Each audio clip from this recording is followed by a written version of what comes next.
Well, I've been interested in marine science ever since I was a kid. When I was 7 years old, my mom and my dad took me to SeaWorld to see the dolphin show. And before every show, the dolphin trainers would pick a kid out of the audience to participate. And that time, that kid was me. So they took me back before the show, and I got to feed the dolphins and get them ready for the show. And then during the show, I got to participate in some of the tricks. And ever since then, I was in love with marine science. I gave up dolphin training, but I still like marine science. I'm a marine environmental science major at Hampton University. I'm a senior. I first heard about NOAA from my academic advisor at Hampton University, Dr. George Burbank, and he informed me about a program that NOAA has. It's called LMRCSC, which stands for Living Marine Resources Cooperative Science Centers.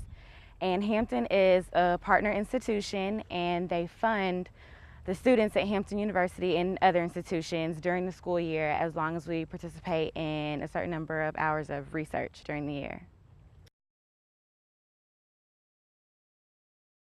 Mostly this year I enjoy participating in the NOAA Restoration Day at First Landing State Park.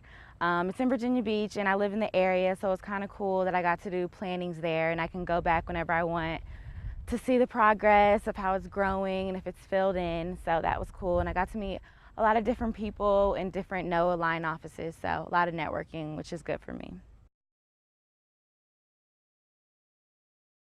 Here at the Hermitage, I did a little bit of elevation work, and I also created a project called Taking Back Wetlands, and it basically summarized the before and after of the whole wetland restoration project here at the Hermitage, including the native plantings in the garden, the Phragmites patches, the tide pool, etc.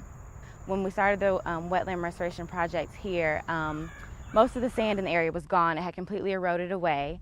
So it was filled with sand and then plantings were done over it. So you want to take elevations to make sure there isn't erosion still taking place. And that was probably the hardest thing about my job here because the site is so successful, the grass is so high now. When you do elevations, it's important to use the same mark so you know exactly where you took the elevation in previous years. And with the grass as tall as me, it's really hard to find that spot year after year. I like this site in particular. Like I mentioned, we did First Landing State Park, but I like this area in particular because a lot of people can come out and see what's been done. I have a lot of friends in the area, and a lot of them are science majors, but now they're more interested in protecting wetlands. And around the Hampton Roads area, there's a lot of, construction, beachfront property, so people can come out here and see what a living shoreline looks like versus a traditional bulkhead. So that's really important. We don't want people using traditional bulkheads anymore. So this is a great example. People are thinking about owning beachfront property. They can use the same techniques that we use here and try a living shoreline approach.